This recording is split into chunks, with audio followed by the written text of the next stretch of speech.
Hello po, magandang araw po sa inyong lahat, sa mga kasisi dyan. Sa araw na ito may isisir naman po ako na kasabihan po. Dito sa ibabaw ng mundo, lahat po tayo ay pantay-pantay. Walang mayaman, walang mahirap, walang matalino, walang mangmang.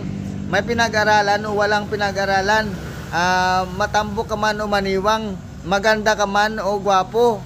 Lahat po tayo ay pantay-pantay sa mata ng Panginoon po. Pero may kasabihan lang po na lahat tayo ay may individual differences po. Ang nalalaman ko ay hindi nyo rin malalaman. At ang nalalaman nyo ay hindi ko rin malalaman. Yan ang ibig sabihin ng individual differences po. So kaya wag nating ismulin ang bawat isa sa atin. Dahil sa mata ng Diyos at sa mata ng ating Panginoon ay pantay-pantay lang po tayo. Kaya ano pang hinihintay nyo dyan mga kasisi? Sa lahat po, follow and share na. Let's go!